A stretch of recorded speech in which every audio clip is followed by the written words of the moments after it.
Friends, hope you are fine and doing well. আশা করি আপনারা সবাই খুব ভালো আছেন। Welcome to BK study centre.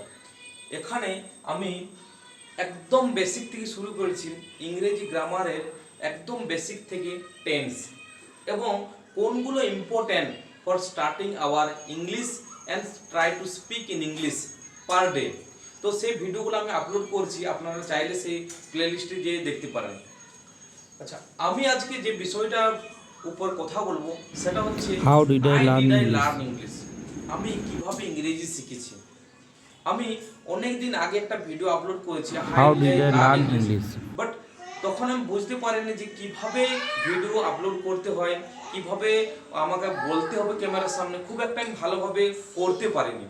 তো এখন একটা টাইম এসেছে যেখানে হয়তো ওইটা আমি রিপিট করব, কিন্তু একটু অ্যাডভান্স লেভেল, বা আমি আমার যে এক্সপিরিয়েন্স হয়েছে সেখান থেকে আমি বুঝতে পেরেছি যে এইভাবে বললে হয়তো যারা ভিউয়ার্স আছে, যারা আমার ভিডিওটা দেখছে, প্রত্যেকদিন ফলো করছে বা ইংরেজি শিখতে চাইছে, তারা হয়তো আমার ভিডিওর মাধ্যমে বা আমি কেমনভাবে শিখেছি সেই এক্সপিরিয়েন্সের মাধ্যমে তারা শিখতে পারবে। আমি ইংরেজি শিখেছি, প্রথমে যদি বলি, আমি ইংরেজিতে খুব একটা ভালো ছিলাম না। ক্লাস টেন পর্যন্ত আমি ইংরেজিতে খুবই দুর্বল ছিলাম। ইংরেজি বিষয়টার প্রতি আমার খুবই অনীহা ছিল। আমি ইংরেজিতে একদম দুর্বল ছিলি। যদি কোনো বিষয়ে আমার খারাপ লাগতো বা নাম্বার আসতো না, সেটা হচ্ছে ইংরেজিতে।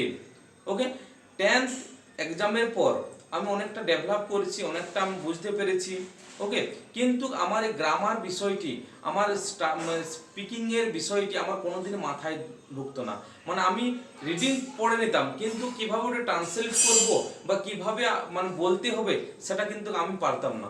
আমি যখনই ভিডিও দেখতাম, কোনো কার্টুন ভিডিও, কোনো কেউ হয়তো ফরেনার্স এসে বলছেন, তো আমি তখন বুঝতে পারতাম এরা কত ইন্টেলিজেন্ট, এরা ইংরেজি কথা বলতে পারছে, কত ইন্টেলিজেন্ট। অ্যাকচুয়ালি সেটা না, অ্যাকচুয়ালি তারা প্র্যাকটিস করেছে কেউ হয়তো শেখার জন্য, বা যাদের মাদার টাং ইংলিশ তাদের কোনো অসুবিধা নেই। তারা তো আর প্রথমে ব্যাকরণ বা গ্রামার থেকে স্টার্ট করেনি, তারা এইভাবেই যেমনভাবে আমরা বেঙ্গলি শিখেছি সেইভাবেই তারা শিখেছে। তাহলে আমি কেমনভাবে শিখলাম সেটা হচ্ছে বিষয়। আমি একটা ইনস্টিটিউশনে গিয়েছিলাম, যেখানে আমি যে পড়ে আমাকে ডাইরেক্ট কোনো নোটবুক বা কোনো কপি বা নোট আমাকে দেয়নি যে এগুলো আপনি মেমোরাইজ করে নিন এবং পার ডে প্র্যাকটিস করতে থাকুন, সেরকম না। আমাকে পার ডে 10টি করে আমাদেরকে আমরা অনেকেই ছিলাম আমার ফ্রেন্ডস, আমাদেরকে পার ডে 10টি করে ভার্বস শেখাতে ছিল, এবং কিভাবে সেটার ইউজ দৈনন্দিন আমাদের যে সেন্টেন্সে, এবং ভার্ব বলতে অনেক ভার্ব আমাদেরকে শেখায়নি, আমাদেরকে যেগুলো বেসিক, যেগুলো আমাদেরকে সেন্টেন্সে কাজে লাগবে সেই ভার্বগুলো আমাদেরকে শিখিয়েছিল। তাহলে ইংরেজি শিখতে গেলে আমার অভিজ্ঞতায় যেটা বলে সেটা হচ্ছে ভার্ব আমাদেরকে শিখতে হবে, ভার্ব আমাদেরকে জানতে হবে, আমাদেরকে ভার্ব মেমোরাইজ করতে হবে। যেমন যদি অঙ্কের ক্ষেত্রে নামতা, এটা খুবই ইম্পর্টেন্ট আছে, নামতা আমাদেরকে জানতেই হবে। নামতা ছাড়া আমরা ম্যাথস প্রবলেম যেগুলো আছে খুব সহজে সলভ করতে পারবো না। নামতা থাকলে আমরা কি খুব সহজে সলভ। এনভায়রনমেন্ট আমাদেরকে তৈরি করতে, এনভায়রনমেন্ট মানে কি? Environment whatever we see in our surrounding, that is called environment. Okay, according to the science, social science. লেকিন এখানে যদি আমরা দেখি এনভায়রনমেন্ট মানে একটা বাতাবরণ তৈরি করতে স্পোকেন ইংলিশের ক্ষেত্রে। কারণ আপনি চাইছেন ইংলিশ শিখতে, তাহলে ইংলিশ শেখার জন্য আমাদের কি করতে হবে? একটা এনভায়রনমেন্ট তৈরি করতে হবে।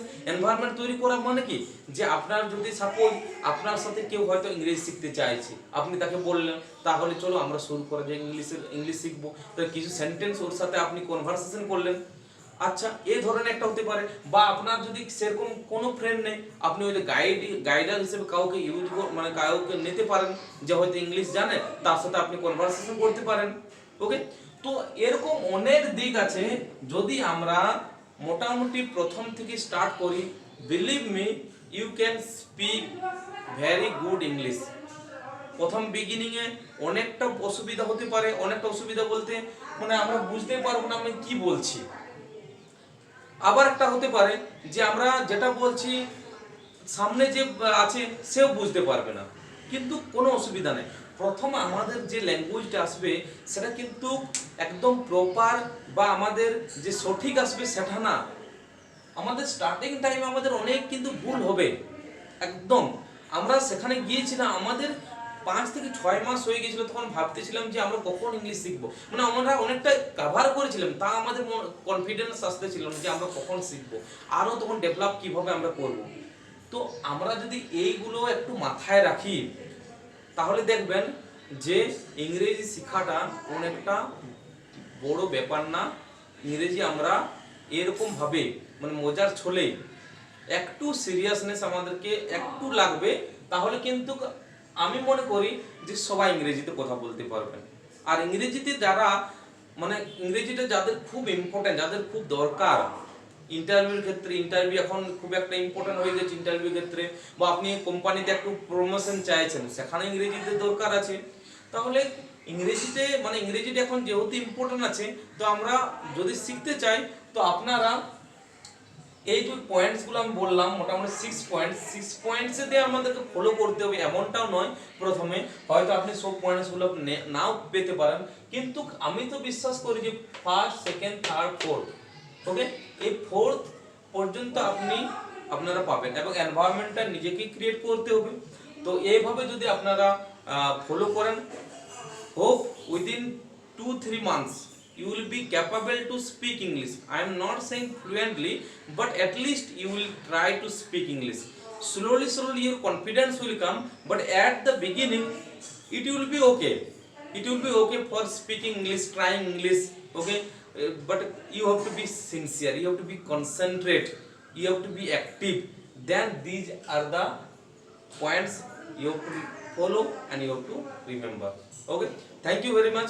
আশা করি আমার যে দেওয়া যে পয়েন্টসগুলো যদি আপনারা ফলো করেন, ছোটি আছে, যদি 4টি ফলো করেন তাহলে অনেক কিছু শিখতে পারবেন। সো আজকে এই পর্যন্তই।